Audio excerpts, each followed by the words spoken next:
Hello बच्चों, कैसे हो सभी। तो हम लोग पढ़ रहे हैं तत्वों का आवर्ती वर्गीकरण। तो अभी तक हम लोगों ने मेंडलीव का जो आवर्ती वर्गीकरण है वहाँ तक पढ़ चुके हैं। ठीक है, तो आज मैं बताने वाला हूँ आप लोग का इस पार्ट का लास्ट टॉपिक, जो क्या है, मोसले का आधुनिक आवर्त नियम। और इसी को आप लोग को आगे चल के पढ़ना है अच्छे से। और तो जो मेंडलीव है उन्होंने क्या बताया था कि जो तत्वों के जो भौतिक और रासायनिक गुण हैं वो उसके परमाणु भार के आवर्ती फलन होते हैं, ये बताया था। तो उसी के जो स्टेटमेंट है, जो परिभाषा दिया था, उसी में थोड़ा सा मोसले ने संशोधन किया। जब उसने फिर से जांच पड़ताल की तत्वों का, कैसे खोज हुआ, कैसे चला, सब चीज़ सबके बारे में फिर से प्रयोग किया एक्सरे वगैरह का यूज़ करके। तो उसने देखा कि जो तत्वों के जो भौतिक और रासायनिक गुण हैं वो उनके परमाणु भार के जगह में नहीं, परमाणु क्रमांक के आवर्ती फलन होते हैं, ये पता लगा। ठीक है, तो इस प्रकार से जो परमाणु क्रमांक है उसका जो खोज करने का श्रेय भी किसको जाता है, मोसले को जाता है। तो उसने फिर अपना नियम दिया, जो मैंने अभी अभी बताया कि तत्वों के जो भौतिक एवं रासायनिक गुण हैं वो उनके परमाणु क्रमांक के आवर्ती फलन होते हैं। मतलब कि तत्वों को अगर हम परमाणु क्रमांक के आधार पर क्रम से ऐसे जमाते जाएं तो वो एक समूह के रूप में जम जाएंगे, जैसे कि मेंडलीव के में जम जाता था। ठीक है, लेकिन इसमें एक एग्जैक्ट जम जाता है, उसमें कहीं कहीं कई खामियां भी थी, आप लोग देखे थे। तो इसमें क्या कर हो जाता है, इसमें एक सही तरीके से एक सही जगह में सभी तत्व क्या हो जाते हैं, जम जाते हैं। सभी के जो गुण हैं वो भी क्या हो जाते हैं, समान रूप से बैठ जाते हैं एक जगह। तो मोसले कौन था? मोसले एक ब्रिटिश वैज्ञानिक था, हेनरी मोसले। तो उसने आधुनिक आवर्तक का नियम कब दिया था? 1913 में। अब थोड़ा सा इसके बारे में हल्का हल्का डिटेल जानते जाते हैं। आज मैं बोर्ड में इसलिए बता रहा हूँ क्योंकि इसमें थोड़ा बनाने में बहुत समय जाता है और छोटा भी हो जाता है बोर्ड, इसलिए मैं पेज में बता रहा हूँ। ठीक है, तो प्रारंभ में इसमें केवल 92 तत्व थे। शुरुआत उस टाइम जब ये आवर्त सारणी बना, आधुनिक आवर्तक का नियम दिया गया, उस समय कुल 92 तत्व थे। तो उसके बाद और खोज होते गया तो वर्तमान में कुल कितने तत्व खोज हो चुका है? 118 तत्व शामिल हैं। ठीक है, अब आवर्त सारणी में क्या क्या चीज है? समूह और आवर्त दो चीजों में बटा हुआ है। तो समूह किसको बोलते हैं मैं बता देता था, जो मेंडलीव ने जो समूह बताया था वही इसमें भी है। ठीक है, तो खड़ी जो तत्वों का जो खड़ी जो है, मतलब ऊपर से नीचे जब आएंगे जो तत्व, तो एक लाइन में जो रहेगा वो क्या कहलाएगा? समूह कहलाएगा। तो पहला समूह, दूसरा समूह, ऐसे करते करते कितना समूह बटा है? 18 समूह में। और आवर्त कितना? तो जो क्षैतिज जो लाइन है वो क्या है? हमारा आवर्त है। तो इधर से दाएं की ओर जाएंगे या दाएं से बाएं की ओर जाएंगे तो वो हमारा क्या कहलाएगा? आवर्त। तो कितने आवर्त हैं आधुनिक आवर्त सारणी में? 7 आवर्त हैं। ठीक है, और तत्वों को कुल 4 ब्लॉकों में बांटा गया है। ब्लॉक मतलब अलग अलग खंड में विभाजित किया गया उनके गुणों के आधार पर। तो वे क्या क्या है? SPDF। अभी थोड़ा सा आवर्त सारणी समझेंगे, उसमें देखेंगे क्या है ये समूहों को। अब समूहों को उसमें किसमें बांटा गया था? जो मेंडलीव है, मेंडलीव ने जो समूह है उसको संयोजकता के आधार पर बांटा था। तो इसमें क्या है, इसमें भी समूहों को कुछ आधार पे बांटा है। तो इसमें किस आधार पे बांटा है? जो तत्व है उनके इलेक्ट्रॉनिक विन्यास के आधार पर, मतलब कि अंतिम जो इलेक्ट्रॉनिक विन्यास जिस तत्व का समान रहेगा वो एक ही समूह में आएंगे, ऐसा है। ठीक है, वैसे ही आवर्त को किसमें बांटा गया है? जो क्षैतिज पंक्ति है ना, उसको परमाणु में कक्षकों की संख्या। तो परमाणु में कक्षक बनते हैं ना ऐसे, ये कुछ ऐसे,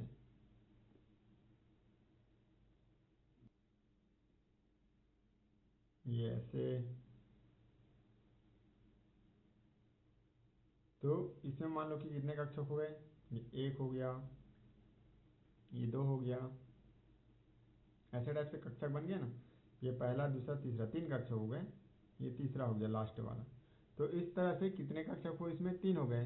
तो ये जो भी तत्व होगा जिसका 3 कक्षक होगा उसका जो आवर्त सारणी का क्रमांक क्या होगा? हमारा 3 नंबर होगा, तीसरा आवर्त होगा।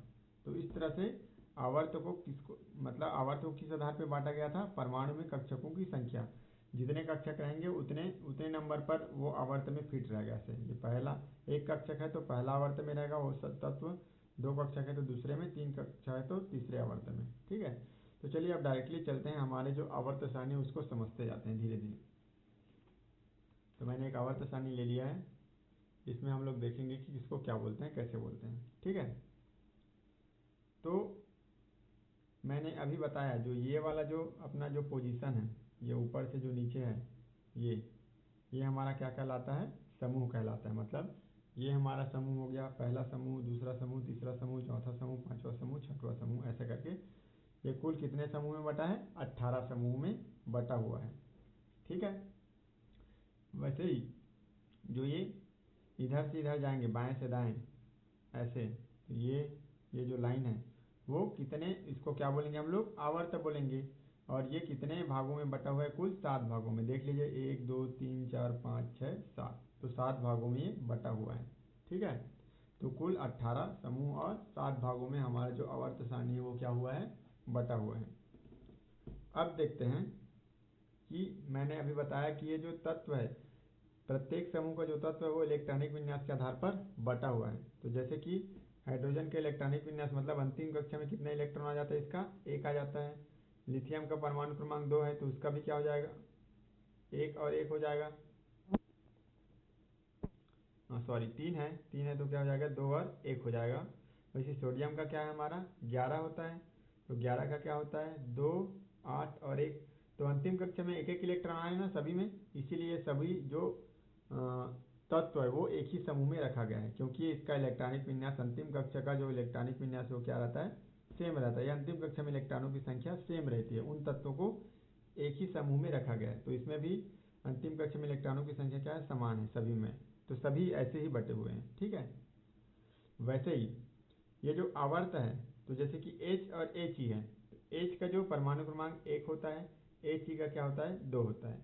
तो दोनों में एक ही कक्षक बनता है, एक इसमें भी रहेगा हाइड्रोजन में, और हीलियम में भी क्या रहेगा, एक ही कक्षक रहेगा, 2। इसीलिए दोनों एक ही आवर्त है, पहले आवर्त में है। ठीक है, एक कक्षक है इसलिए में पहले आवर्त में। जैसे कि दूसरा देखते हैं, लिथियम और बेरिलियम, मान लो कि, तो लिथियम का क्या हमारा 3 है परमाणु क्रमांक, तो इसको मैं कैसे दर्शाऊंगा, 2 शुरू में रहेगा और इसके बाद वाले में 3 रहेगा, ये रहेगा। तो इसमें कितने कक्षक हो गए, 1 और 2 कक्षक। वैसे ही बेरिलियम का क्या हमारा 4 है, तो 4 का क्या हो जाएगा, 2 और 2 हो जाएगा, तो ये भी क्या हो जाएगा, ऐसे ही बैठेगा। तो इस तरह से इसमें भी 2 हो गया।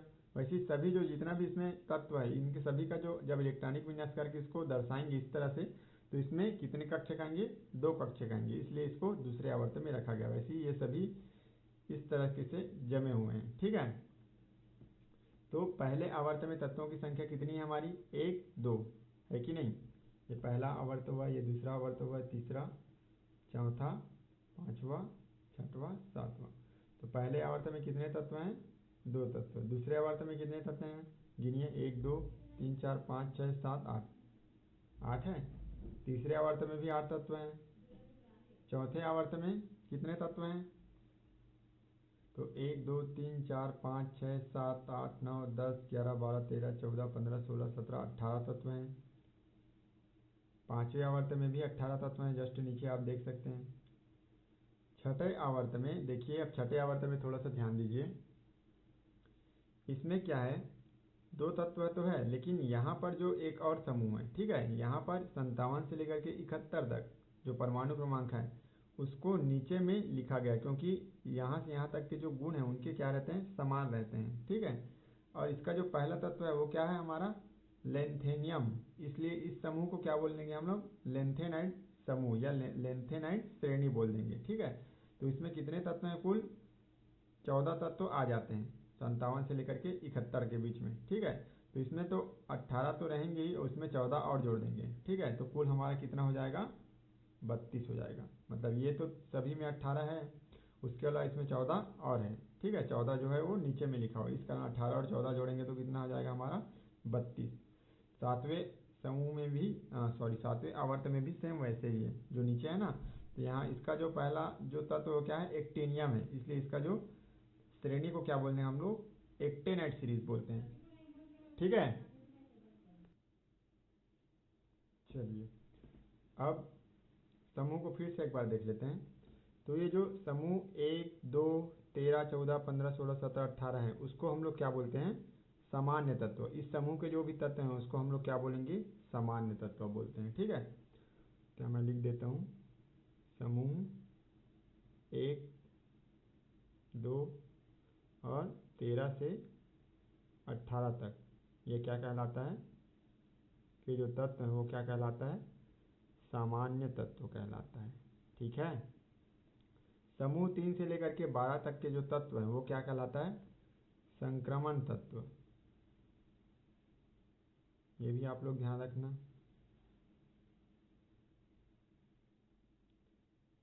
समूह 17 का जो तत्व है वो क्या कहलाता है, हैलोजन। ये क्या कहलाता है, समूह 17 का जो तत्व है वो हैलोजन। ठीक है। वैसे ही समूह 18 के जो तत्व है वो क्या रहते हैं, जिनका अष्टक पूर्ण हो गया होता है। ठीक है। इसलिए क्या कहलाते हैं, अक्रिय गैस या नोबल गैस भी बोलते हैं इसको। अक्रिय गैस या अक्रिय तत्व, नोबल गैस भी बोला जाता है। ये सब प्राय गैस ही होते हैं। ठीक है। नोबल तत्व, नोबल गैस, ये सब बोला जाता है। एक चीज़ आप लोगों ने पिछली कक्षा में और पढ़ा होगा कि जो कोई भी जो कक्षक है उसमें अधिकतम कितने इलेक्ट्रॉन आ सकते हैं, 2n² इलेक्ट्रॉन आ सकते हैं। तो पहला कक्षक के लिए के बराबर क्या, के पहला कक्षक क्या होता है, के होता है। तो उसके लिए n बराबर क्या होता है, हमारा 1 होता है। तो इसके लिए हमें क्या आएगा, 2 × 1 के स्क्वायर बराबर 2 आ जाएगा। इसलिए पहला जो आवर्त है उसमें कितना आया, हमारा तत्वों की संख्या 2 आया। वैसे अगर दूसरा कक्षक का ले लें तो दूसरे कक्षक के लिए क्या होता है, एल के लिए n बराबर 2 होता है। तो इसको अगर 2 × 2 स्क्वायर लेंगे तो 2 दूनी 4, 4 दूनी 8 होता है। इसीलिए दूसरे कक्षक में 8 आया। देखिए 1, 2, 3, 4, 5, 6, 7, 8। वैसे तीसरे कक्षक का, तो जो पहला, दूसरा है, ठीक है, और तीसरा है, यहाँ तक का हमारा जो है वो इसी पद्धति से भरा जाता है। अब तीसरे कक्षक में भी यही होगा। कैसे होता है उसको देख लीजिए आप लोग। कैसे होता है, 2n² ही होता है कि l तीसरे कक्षक में m, तो n बराबर 3 रखेंगे। 2 × 3 का घात 2, 3 3 9, 9 दूनी 18 होता है। तो कायदे से यहाँ 18 ना चाहिए जैसे ऊपर में आया, लेकिन हम सभी जानते हैं कि अंतिम कक्षा में केवल कितने इलेक्ट्रॉन हो सकते हैं, 8 इलेक्ट्रॉन। 8 से ज़्यादा इलेक्ट्रॉन नहीं भरे जा सकते ना, इसलिए इसमें भी कितना आएगा, 8 आएगा। ठीक है। तो यहाँ तक का नियम यही है, लेकिन इसके आगे का जो नियम है वो और दूसरा नियम लगता है जिसको इस कक्षा में नहीं बताया गया है, इसलिए मैं इसको भी छोड़ दे रहा हूँ फिलहाल। ठीक है। तो इतना आप लोग को ध्यान में रखना है। ये जो सारणी है उसको मैं अलग से एक वीडियो बना करके याद करवाऊंगा, उसको भी याद करेंगे। फिलहाल इसको अभी समझेंगे क्योंकि असाइनमेंट के टाइम आ चुका है, इसके लिए मैं इसको जल्दी से कर रहा हूँ। ठीक है। अब थोड़ा सा और देख लीजिए। ये जो रेड कलर का शुरू में दिख रहा है हाइड्रोजन को छोड़ करके, ये सभी जो तत्व हैं, ठीक है, वे सभी क्या हैं, धातुएं हैं। और ये सभी जो धातुएं हैं वो क्या कहलाते हैं, क्षारीय धातु, क्योंकि ये सभी धातुएं मिल करके क्षार बनाते हैं। ठीक है। आपस में मिल करके नहीं, मतलब क्रिया करके क्या बनाते हैं, क्षार बनाते हैं। क्षार के रूप में रहते हैं ऑक्सीजन से वगैरह से क्रिया करके। तो क्या हो जाएगा, ये इसको क्या बोलेंगे हम लोग, ये जो एल्काली मेटल बोला है ना, मतलब क्षारीय धातु, ये क्या है हमारा क्षारीय धातु। वैसे ये जो है वो क्या कहलाएगा, क्षारीय मृदा धातु। मृदा धातु क्यों बोल देते हैं, क्योंकि ये मिट्टी में या भू खनिज के रूप में पाया जाता है ये सब, इसलिए इसको क्षारीय मृदा धातु बोला जाता है। वैसे ये सभी तत्व क्या कहलाते हैं, इसके बीच का जो है वो संक्रमण तत्व कहलाते हैं। ये जो ग्रीन कलर का दिख रहा है वो क्या कहलाता है, सामान्य धातु। ये सभी सामान्य धातुओं के अंतर्गत आते हैं। इसके अलावा ये जो ब्लू कलर का दिख रहा है अलग से, ठीक है, गाढ़े रंग में, ऐसा गया है, फिर ऐसा गया है, फिर ऐसा ऐसा करके उतरा है ना सीढ़ी जैसे, इधर से गया, फिर ऐसा आया, फिर इधर गया है, ऐसे। तो ये एक ही कलर का है। ठीक है। तो ये जो है वो क्या है, इसमें धातु और उपधातु दोनों के गुण होते हैं। ठीक है। जैसे बोरान है, सिलिकॉन है, जर्मेनियम, आर्सेनिक, एंटीमनी, टेलियम, पोलोनियम, ये सब जो है, ठीक है, इसमें क्या रहते हैं, धातु और अधातु दोनों के गुण रहते हैं। इस कारण से इसको क्या बोला जाता है, उपधातु बोला जाता है। ठीक है।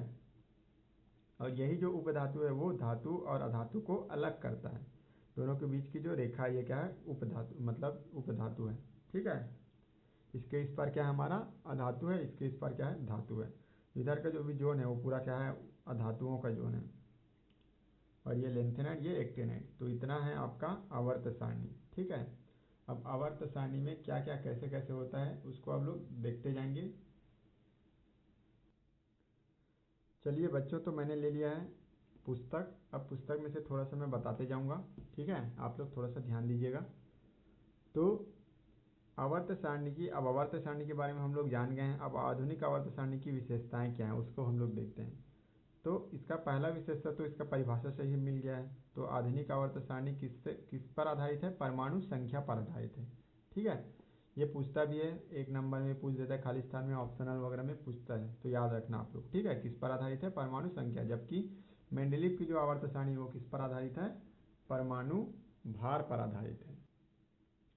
इसमें जो प्रत्येक तत्व की जो स्थिति है वो उसके इलेक्ट्रॉनिक विन्यास के आधार पर निश्चित की गई है। ठीक है, सभी तत्वों का एक निश्चित इलेक्ट्रॉनिक विन्यास रहता है और जिसके अंतिम कक्षा में समान इलेक्ट्रॉन है उसको एक साथ समूह में बांटा गया है। तो इसमें त्रुटि होने के चांसेस बहुत कम है, मिस्टेक होने के चांसेस बहुत कम है, इसलिए ये भी एक प्रकार की इसका विशेषता है। वैसे अगला पॉइंट क्या है? यह विभिन्न तत्वों के गुणों में क्रमिक परिवर्तन को अधिक स्पष्ट रूप से दर्शाती है। तो ये जो है विभिन्न तत्वों के जो गुण हैं, जैसे कि मैं इसको फिर से ऊपर ला लेता हूँ, ये तो इसमें विभिन्न तत्वों के जो गुण हैं, ठीक है, इसमें क्रमिक रूप से कैसे क्रमिक रूप से चेंज होता है ना, जो बताया है इसमें, ये बताया ना, यह विभिन्न तत्वों के गुणों के क्रमिक परिवर्तन को अभी अधिक स्पष्ट रूप से दर्शाती है। तो यहाँ देख लीजिए आप लोग, ये सभी तो क्या है, हम लोग ऐसे ही देख करके बता देंगे क्या ये क्षारीय धातु, ये क्षारीय मृदा धातु, ये संक्रमण तत्व है। तो इसमें धीरे धीरे धीरे धीरे क्रमिक परिवर्तन होते गया। देखिए यहाँ तक पहुँचा तो क्या क्या आ गया? उपधातु। उपधातु के बाद धीरे से क्या होते गया? ये अधातु, मतलब कि धातु से अधातु की ओर बढ़ता गया, क्रमिक परिवर्तन हुआ, क्रम से परिवर्तन होते गया। इसमें थोड़ा धातु का गुण ज़्यादा है, इसमें थोड़ा सा कम है, इसमें कम है, कम है, कम है, कम है, ऐसे होते होते ये कहाँ तक पहुँच गया? अधातु तक। तो इससे हम लोग को आसानी से ये पता चल जाता है इसमें से कि कौन सा धातु कौन सा धातु है, इसमें क्या गुण हो सकता है, ये सब चीज़ के बारे में तो यही बोला जा रहा है। इसके अलावा जो हाइड्रोजन के द्वारा ऋण आयन और धन आयन, जो ये तो उसमें भी था मेंडलीव के में कि हाइड्रोजन के स्थान अनिश्चित है, वो आधुनिक आवर्त सारणी में भी अभी तक इसका स्थान अनिश्चित है। तो ये दोनों की क्षमता रखता है धन आयन और ऋण आयन बनाने की। और रासायनिक गुणों में समूह 17 के सदस्यों और समूह 1 के सदस्यों दोनों के समान है। ठीक है, समूह 17 के सदस्यों के समान कैसे? तो 17 के जो समूह के जो सदस्य हैं, ये जो हैलोजन तत्व में बताया ना, ये क्या करते हैं? इनको एक इलेक्ट्रॉन की आवश्यकता होती है अष्टक पूर्ण करने के लिए। वैसे हाइड्रोजन को भी एक इलेक्ट्रॉन की आवश्यकता है अक्रिय गैस विन्यास प्राप्त करने के लिए। कोई भी तत्व अपना अष्टक पूर्ण करना चाहता है ना, या अक्रिय गैस का विन्यास प्राप्त करना चाहता है, ठीक है, अक्रिय गैस के जैसे बनना चाहता है, तो हाइड्रोजन को एक इलेक्ट्रॉन मिलेगा तो इसके जैसे बन जाएगा। एक इलेक्ट्रॉन त्यागेगा तो फिर से वो क्या हो जाएगा? एक हिसाब से कहें तो वो संतुष्ट हो जाएगा, उसके पास एक भी इलेक्ट्रॉन नहीं रहेगा। ठीक है, तो इसलिए हाइड्रोजन के स्थान इसमें भी अनिश्चित है अभी फिलहाल। लेकिन सामान्यतः जो हाइड्रोजन को किसके शीर्ष में दर्शाया जाता है? आधुनिक आवर्त सारणी के शीर्ष में, फर्स्ट नंबर में ही दर्शाया जाता है, क्योंकि इसका परमाणु क्रमांक क्या होता है? 1 होता है। ठीक है, तो ये थी आधुनिक आवर्त सारणी की कुछ विशेषताएं। अब तत्वों के जो आवर्ती गुण है उसको हम लोग देखते हैं, मतलब कि अलग अलग जो तत्वों के जो गुण है वो आवर्त सारणी में किस प्रकार से चेंज होते हैं। ठीक है, जैसे कि संयोजकता है, तो संयोजकता कैसे बढ़ेगी घटेगी, किधर से किधर जाएंगे तो बढ़ेगी, किधर से किधर जाएंगे तो घटेगी। क्रमिक गुण में परिवर्तन होता है, ये बताया ना। अब क्रमिक गुण में परिवर्तन कैसे होता है उसको हम लोग ध्यान से इसमें देखेंगे। ठीक है, तो चलिए मैं इसी में करके थोड़ा सा बताते जाता हूँ। तो तत्वों के जो आवर्ती गुण है, ठीक है, तो आवर्त नियम के अनुसार क्या है कि जो तत्वों को उनकी परमाणु संख्या के बढ़ते हुए क्रम में, बढ़ते हुए क्रम मतलब कि ऐसे जो आवर्त सारणी जमा उस क्रम में, ठीक है, व्यवस्थित करने पर तत्वों के गुणों में आवर्तिता पाई जाती है। आवर्तिता पाई जाती है मतलब कि उनके गुणों में क्रमिक परिवर्तन होते जाता है। क्रमिक परिवर्तन होते जाता है मतलब कि धीरे धीरे धीरे धीरे धीरे गुणों में क्या होते जाता है? परिवर्तन होते जाता है, क्रम से जब रखते जाते हैं तो। ठीक है, एक ही बार फटाक से चेंज नहीं होगा ऐसे कि ये है उसके बाजू वाला एकदम से अधातु हो जाएगा, ऐसा नहीं। ठीक है, क्रमिक परिवर्तन, ये धातु है तो इससे थोड़ा सा कम धातु, कम धातु, कम धातु, ऐसे ऐसे होते होते जाएगा ये।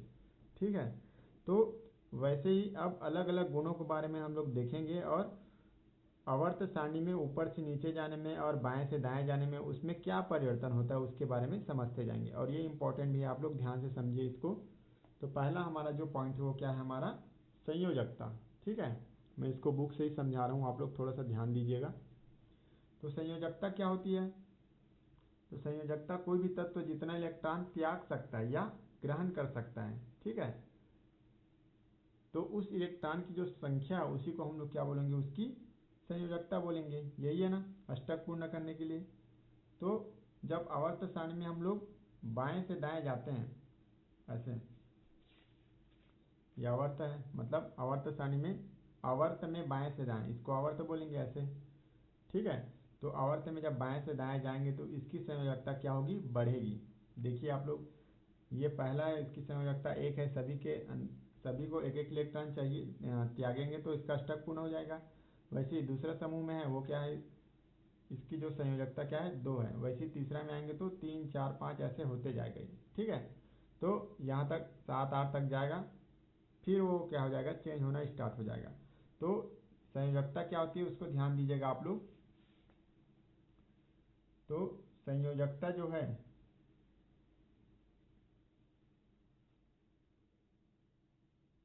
1 से 3 तक क्या होगी, बढ़ेगी, ठीक है। 1 से 4 तक बढ़ेगी मतलब, और फिर घटेगी। अब यहाँ से यहाँ तक बढ़ेगी ना 4 तक, अधिकतम कितने इलेक्ट्रॉन त्याग या ग्रहण कर सकता है, 4 सकता है। उसके बाद फिर 3 से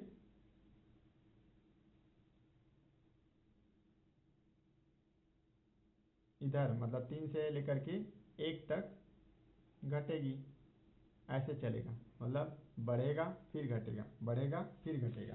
तो आवर्त सारणी के दूसरे आवर्त में हाइड्रोजन के सापेक्ष तत्वों की संयोजकता 1 से 4 तक बढ़ती है और फिर 0 तक घटती है। तो 1 से 4 तक बढ़ेगी और 0 तक घटेगी, मतलब 4 के बाद क्या है, 0 3 2 1 0 ऐसे करके आएगा ना। तो 0 तक क्या हो जाएगी, मैं एक लिख दिया था, 0 तक क्या हो जाएगा, ये घटेगा, ठीक है। तो आवर्तन में कैसे संयोजकता में परिवर्तन हो रहा है, 1 से 4 तक बढ़ेगा, फिर 0 तक क्या हो जाएगा, घटेगा, फिर 1 से 4 तक बढ़ेगा, फिर 0 तक घटेगा, ऐसा चलेगा, ठीक है, इधर से इधर जाएंगे तो। जबकि ऊपर से नीचे आएंगे तो जैसे कि पहला समूह है, समूह की बात कर रहे हैं ना, तो समूह में क्या है, ऊपर से नीचे आएंगे तो उसका जो, अब इसका जो संयोजकता तो 1 है, तो इसका सभी सब तत्वों का संयोजकता 1 है ना, तो इसकी संयोजकता में कोई परिवर्तन नहीं होगा। मतलब समूह में जब ऊपर से नीचे आएंगे तो पहला समूह लेंगे तो पहला समूह के तो सभी तत्वों की जो संयोजकता है वो क्या रहेगी, 1 रहेगी। दूसरे समूह के सभी तत्वों की संयोजकता 2 रहेगी। तो इसमें कोई परिवर्तन हो रहा है क्या, ऊपर से नीचे आ रहे हैं तो नहीं हो रहा है। तो समूह में ऊपर से नीचे आने पर तत्वों की संयोजकता में कोई परिवर्तन नहीं होगा, इसको याद रखिएगा आप लोग, ठीक है। तो बस यही 2 पॉइंट याद रखना है, संयोजकता किसे कहते हैं, और आवर्त में बाएं से दाएं जाने पर उसमें क्या परिवर्तन होगा, और ऊपर से नीचे आने पर समूह में क्या परिवर्तन होगा। बस यही 2 पॉइंट याद रखना है आप लोग को।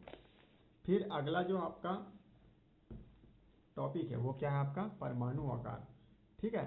तो परमाणु आकार क्या है, परमाणु का जो भी आकार होगा, ठीक है, इसको अभी साइड कर देता हूँ मैं, वो हमारा क्या कहलाता है, परमाणु आकार कहलाता है।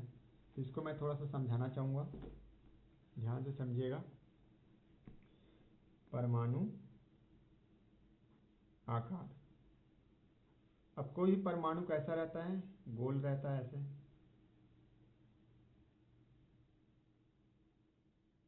ठीक है। तो गोल रहता है मतलब क्या है, ये परमाणु का जो आकार है वो परमाणु की त्रिज्या से हम लोग नापते हैं। परमाणु की त्रिज्या जितनी ज़्यादा रहेगी उतना ज़्यादा उसका क्या रहेगा, परमाणु का आकार रहेगा, ठीक है।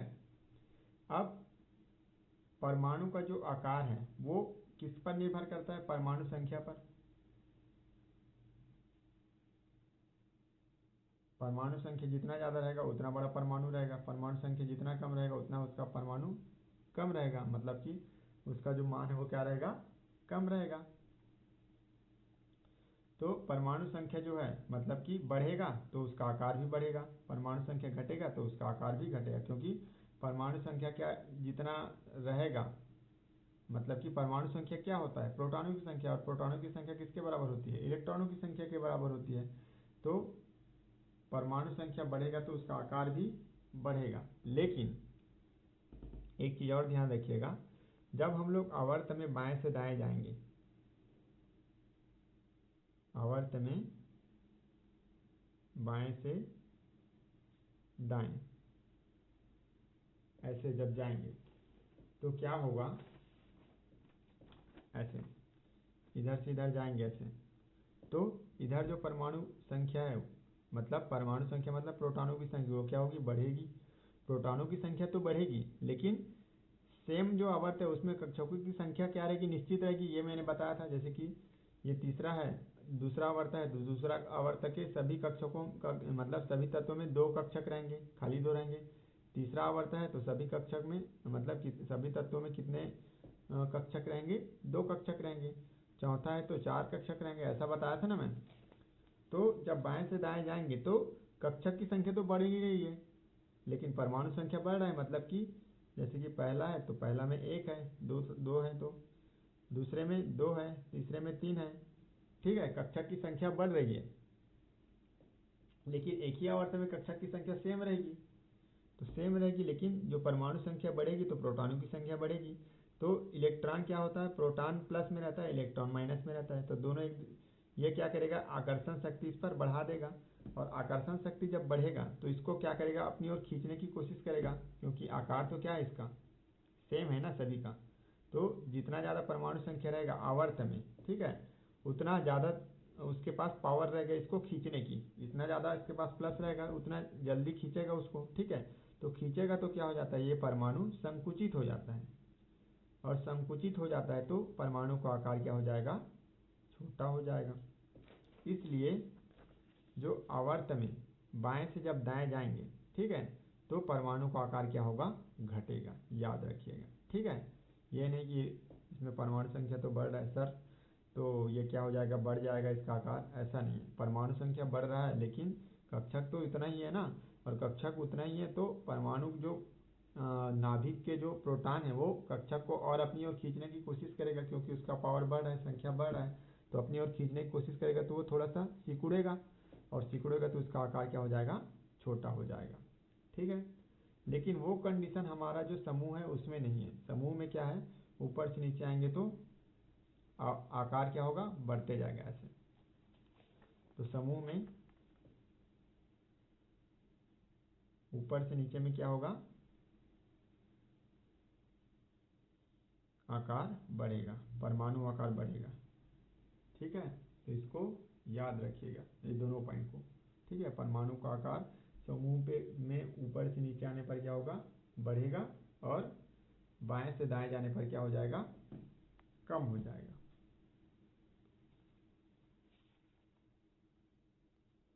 हमारा जो अगला जो पॉइंट हो क्या है, धात्विक एवं अधात्विक गुणधर्म की तत्वों में बाएं से दाएं जाएंगे तो धात्विक और अधात्विक गुणों में क्या परिवर्तन होगा, वैसे ही ऊपर से नीचे आएंगे तो धात्विक और अधात्विक गुणों में क्या परिवर्तन होगा, ये बताना है। ठीक है, इसके लिए मैं फिर से ये टेबल ले लेता हूँ। तो जब बाएं से दाएं जाएंगे, ठीक है, तो आप लोग देख सकते हैं ये धातु था, धातु था, फिर इधर जैसे जैसे जा रहे हैं तो धातु में क्या हो जाएगी, उसकी गुण में कमी आती जाती है। ठीक है, जब यहाँ इधर पहुँचते तो एक समय क्या आता है, उपधातु आ जाता है, उपधातु के बाद सीधा अधातु आ जाता है। इससे हम लोग को क्या समझ आ रहा है कि जब आवर्त में हम लोग बाएं से दाएं तरफ जाते हैं तो क्या होता है, उसके जो धात्विक गुण क्या हो जाता है, कम होता है, और अधात्विक गुण बढ़ता है। तो आवर्त सारणी में जब हम लोग बाएं से दाएं की ओर जाएंगे तो उसका धात्विक गुण कम होगा और अधात्विक गुण बढ़ेगा। वैसे ही ऊपर से नीचे जब आएंगे तो उसका जो धात्विक गुण है वो क्या हो जाएगा, धात्विक गुण बढ़ेगा और अधात्विक गुण कम होगा। बस इसी को याद रखना है आप लोग को। हमारा जो अगला पॉइंट है वो क्या है, आयनन ऊर्जा। ठीक है, आयनन ऊर्जा या आयनन विभव। तो आयनन ऊर्जा और आयनन विभव होता क्या, उसको पहले हम लोग देख लेते हैं। पहले तो इसमें लिखा है उसी को मैं पढ़ देता हूँ, उसके बाद समझाता हूँ। ठीक है, तो किसी विलगित परमाणु के सबसे दुर्बलता से बंधे इलेक्ट्रॉन को बाहर निकालने के लिए जितनी ऊर्जा की आवश्यकता होती है उसे आयनन ऊर्जा या आयनन विभव कहते हैं। आयनन ऊर्जा की जो इकाई वो क्या है, इलेक्ट्रॉन वोल्ट है। तो विलगित परमाणु किसको बोलते हैं, पहले वो समझ लीजिए। तो विलगित परमाणु प्राप्त करने के लिए ठोस तथा द्रव तत्वों को गैस में परिवर्तित किया जाता है, मतलब कि ठोस और द्रव में जो तत्व है उनको गैस में बदलने के बाद, ठीक है, उसके अंतिम कक्ष में जो इलेक्ट्रॉन रहेगा वही दुर्बलता से जुड़ा रहेगा। अंदर का जो इलेक्ट्रॉन तो वो तो अच्छे से जुड़ा रहेगा ना, नाभिक के पास है, नाभिक के जितना पास रहेगा वो इलेक्ट्रॉन उससे उतना ही ज़्यादा अच्छे तरीके से जुड़ा रहता है। ठीक है, तो अंतिम कक्ष में जो इलेक्ट्रॉन है वो दुर्बलता से जुड़ा हुआ रहेगा। ठीक है, तो वो जो इलेक्ट्रॉन है उसको हम लोग को बाहर निकालने के लिए जितनी ऊर्जा की आवश्यकता होती है उसी को क्या बोलते हैं हम लोग, उसका आयनन ऊर्जा बोलते हैं। तो इसी को मैं बता रहा हूँ, तो क्या बोलेंगे इसको, ये मान लो कि सोडियम ले लेता हूँ मैं, सोडियम को मान लो कि गैस बना दिए, विलगित बना दिए। विलगित मतलब कि इसको ठोस से गैस या द्रव से गैस बना दिए, तो क्या हो जाएगा, जब इसको मैं परमाणु का जो मॉडल है उसको बनाऊंगा तो 2 8 और 1 हो जाएगा।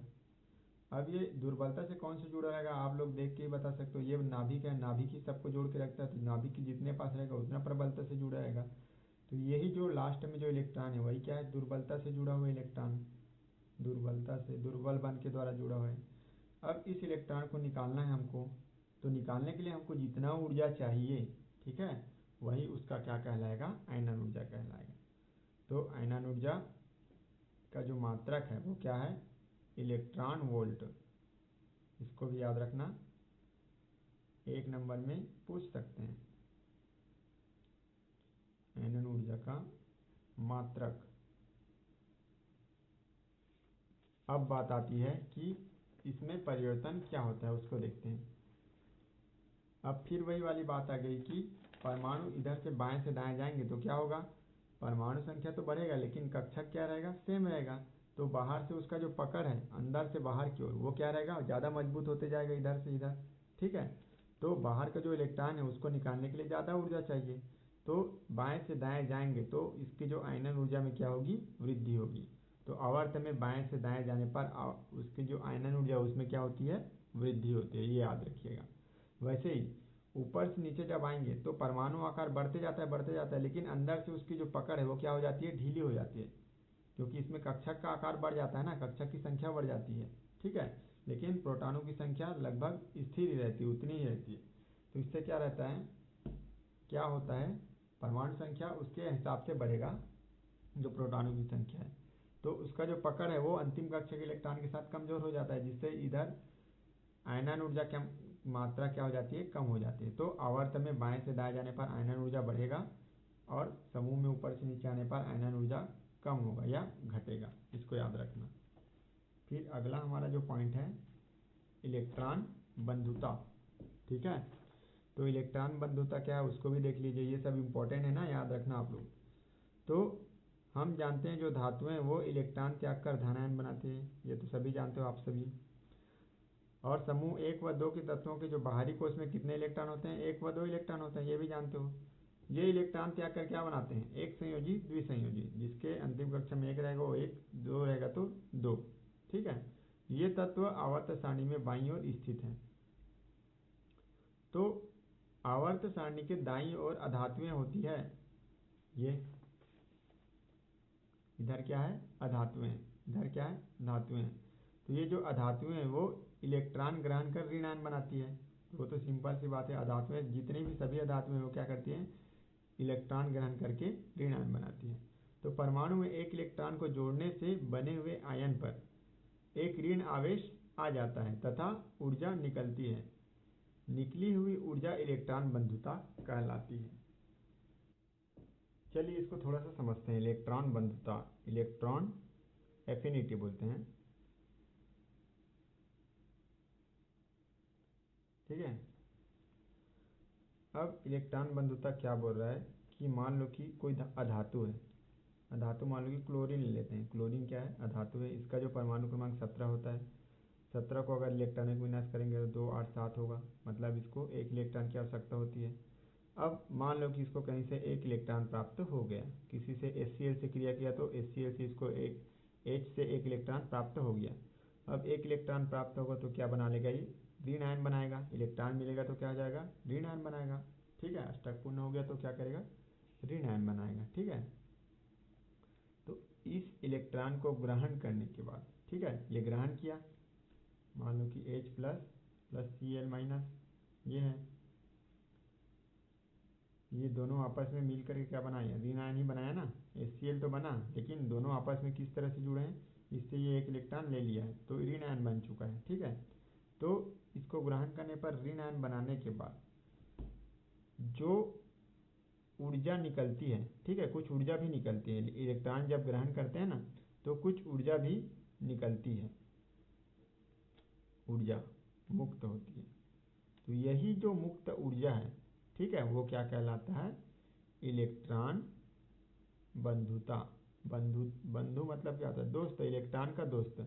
इसके साथ जुड़ा तो ये जो इसका जो ऊर्जा है वो क्या हो गया, निकल गया, जगह छोड़ दिया अपना। ठीक है, तो इलेक्ट्रॉन ग्रहण करके कोई भी अधातु ऋण आयन बनाता है और ऊर्जा मुक्त करता है। तो यही जो ऊर्जा मुक्त होती है वही क्या कहलाता है, इलेक्ट्रॉन बंधुता कहलाती है। निकली हुई जो ऊर्जा है वो क्या कहलाता है, इलेक्ट्रॉन बंधुता कहलाता है। ठीक है, तो सामान्यतः किसी जो आवर्त है उसमें हम लोग जब बाएं से दाएं जाएंगे, इधर से इधर, बाएं से दाएं की ओर, तो इलेक्ट्रॉन बंधुता का मान क्या होगा, बढ़ेगा, याद रखना। ठीक है, वैसे ही वर्ग में ऊपर से नीचे आएंगे तो इसका मान क्या हो जाएगा, कम हो जाएगा। इसका मतलब कि इधर से इधर जाएंगे जो भी तत्व जो है वो इलेक्ट्रॉन ग्रहण करेगा। ठीक है, धातु की साइड ही ज़्यादा ग्रहण करेगा, इसी कारण इधर जाने पर क्या होता है, ये बढ़ता है। ठीक है, तो इलेक्ट्रॉन जितना ज़्यादा ग्रहण करेगा उतना इसका ऊर्जा मुक्त होगा, तो इलेक्ट्रॉन बंधुता का मान ज़्यादा होगा। लेकिन ऊपर से नीचे आने पर धात्विक गुण बढ़ता है ना, आधात्विक गुण नहीं बढ़ता है, इसलिए इलेक्ट्रॉन तो ग्रहण करेगा नहीं, तो इसका मान क्या हो जाता है, कम हो जाता है नीचे आने पर। तो ये आपका क्या है, इलेक्ट्रॉन बंधुता है। अगला जो हमारा पॉइंट है वो क्या है, विद्युत ऋणता। इसको भी देख लीजिए।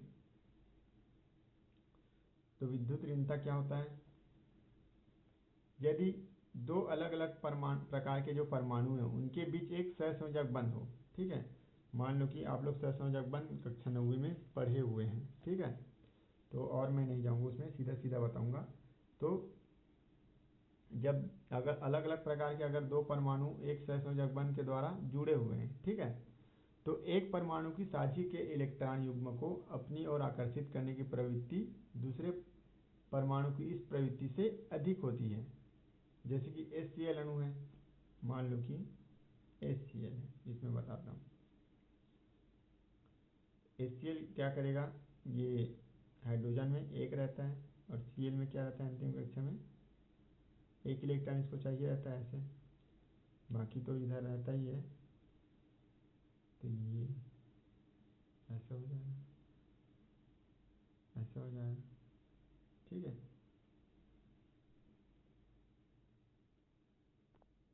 तो इसमें हाइड्रोजन और क्लोरीन के मध्य साझे का इलेक्ट्रॉन क्या है, ये दो इलेक्ट्रॉन है। तो इसमें से जो एक तत्व है क्लोरीन, उसमें ये जो दोनों तत्व है उसको अपनी ओर आकर्षित करने का गुण रहता है, आकर्षित कर लेता है इसको। तो इसको आकर्षित करता है तो क्या हो जाता है, दोनों इलेक्ट्रॉन इसकी तरफ चले जाते हैं थोड़ा सा, तो ये क्या हो जाता है, फिर से ऋणात्मकता बढ़ जाती है इसकी, तो ये अधिक विद्युत ऋणी तत्व कहलाता है उसके बाद। ठीक है, और कुछ हद तक ये ऋणावेशित भी हो जाता है। तो इसी जो प्रक्रिया या इस जो तत्व है उसको क्या बोलेंगे हम लोग, विद्युत ऋणी तत्व, और इस जो प्रक्रिया है उसको क्या बोलेंगे, विद्युत ऋणता। ठीक है, तो किसी जो कोई यौगिक है सहसंयोजक यौगिक, वो सहसंयोजक बंध के द्वारा जुड़ा हुआ है, तो उसमें जो साझे के जो इलेक्ट्रॉन युग्म है उसको अपनी ओर आकर्षित करने का गुण, ये इसको अपनी ओर आकर्षित कर लेता है, भले आज साझा में है लेकिन उसे छीन लेता है, छीनने की कोशिश करता है। ठीक है, तो उस वही जो गुण है वही क्या कहलाता है, इसकी तत्वों की विद्युत ऋणता कहलाती है। ठीक है, मतलब ये दोनों है ना, दोनों इलेक्ट्रॉन है उसको अपनी ओर खींचने की कोशिश करता है, वही क्या कहलाएगा, इसका इलेक्ट्रॉन सॉरी विद्युत ऋणता कहलाएगी। ठीक है, तो किसी आवर्त में जब हम लोग बाएं से दाएं ओर जाते हैं, इधर से इधर जाएंगे, तो विद्युत ऋणता क्या होती है, बढ़ती है, जबकि ऊपर से नीचे आएंगे तो इसका मान क्या होता है, कम होता है। तो ये दोनों पॉइंट तो सभी जितने भी गुण बताएं उसमें याद रखना ही है। ठीक है, अब इलेक्ट्रॉन बंधुता और विद्युत ऋणता में थोड़ा क्या अंतर है, दोनों एक दूसरे से भिन्न है ना, एक ही करके मत समझना। इलेक्ट्रॉन बंधुता क्या है कि कोई भी जो अधातु है वो इलेक्ट्रॉन ग्रहण करेगा तो वो ऋण आयन बनाएगा, और ऋण आयन बनेगा तो कुछ ऊर्जा मुक्त होती है, तो जो ऊर्जा मुक्त होती है वही उसका क्या कहलाता है, इलेक्ट्रॉन बंधुता कहलाता है। उसका भी जो मात्रक वो इलेक्ट्रॉन वोल्ट होता है। जबकि जो विद्युत ऋणता है वो क्या होता है, साझे के जो इलेक्ट्रॉन युग्म है उसको अपनी ओर आकर्षित करने का जो गुण है वो क्या कहलाता है, विद्युत ऋणता कहलाता है। तो इस प्रकार से दोनों अलग चीज़ हैं, ठीक है। ये अंतर पूछता है, इस कारण से आप लोग को ध्यान में रखना है। तो आप लोग का पाठ ये जो तत्वों का आवर्ती वर्गीकरण ये खत्म होता है आज। मैं नोट्स को ग्रुप में डाल दूंगा, आप लोग देख लीजिएगा, ठीक है। और इसका जो आवर्त सारणी उसको याद कैसे कराना उसके लिए मैं अलग से बाद में एक और वीडियो बना के डालूंगा, फिर आप लोग उससे समझ लीजिएगा। फिलहाल इसको अच्छे से समझ करके देखिए। वीडियो अच्छा लगा हो तो लाइक कीजिएगा, शेयर कीजिएगा और सब्सक्राइब कीजिएगा। Thank you very much.